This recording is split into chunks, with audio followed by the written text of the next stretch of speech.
Okay, sorry I got cut off there in the webinar. So we're recording this quick video just to finish up and wrap up. So your homework, because you do have homework, because hearing about this is completely pointless if you don't actually put it into practice and do something to steward your finances and manage your money and know what's going on, is first write out all of your past expenses. And this should be easy because you know what your rent is, you know your mortgage payment, you can look at your statements, whether you're paying with your debit card or your credit card, you can see what these expenses are. And once you have your past expenses written out, you're halfway there. So you're doing great. And then look at statements to get ideas of present and future expenses. I'll tell you one area people usually underestimate is groceries, especially after the past couple of years with inflation. So just go into it thinking you're probably going to underestimate groceries, and in a month or two, you'll have to increase that number. It's not because you're eating too much. It's just because most people underestimate that. And so you can get an idea of your present and future expenses and just get this all on paper so that you can see, what you're doing with your money right now. And the last point there is, remember, look for facts, not judgments or aspirations. I know a lot of people, a lot of like clients, when we ask for a budget, sometimes they'll be like, this is how I want to spend my money. And we're like, no, not how you want to spend it. How are you actually spending it? Let's start in the present and see how you're actually spending it. And then if you want to make changes, we can do that.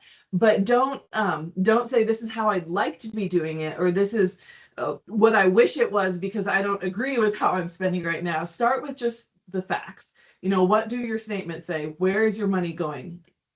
And then if you want to make changes and you want to make adjustments, that's that second part, the behavior change. So we've got the information, and now you can do the behavior change. But remember, this is optional. The most important thing is just knowing what you have and where it's going. But if you do want to make some adjustments and you want to make changes, the first step is figuring out where you are, which is what you're doing right here, and then deciding where you want to be. And for that, it's good to audit your spending, and it's good to audit your spending every once in a while.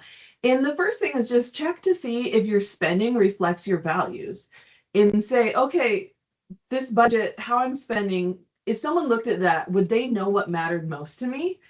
And if you're not quite sure, ask someone else. Say, hey, does this reflect what matters to me? And does this align with my values? Because you'll have a lot more fulfillment in life if your spending actually aligns with your values and your money is going to places that matter to you.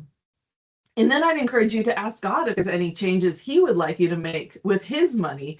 And, think through it in prayer and say, okay, is there anything, Lord, let me know if there's anything you want me to change. And there might not be, but there might be. You never know unless you ask, right? And then also think, is there anything that I want to change? And it's not always spending less. It could be spending more. Maybe you really value missions work and you say, I really care about missions, but I'm only spending $20 a month. I want to increase that.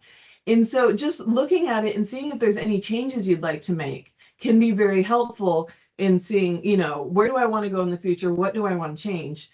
And when you're thinking about that, you'll think about needs and wants. When people talk about budgeting, they always talk about needs and wants. Food is a need, restaurants are a want. Cut out restaurants if you're trying to cut your spending.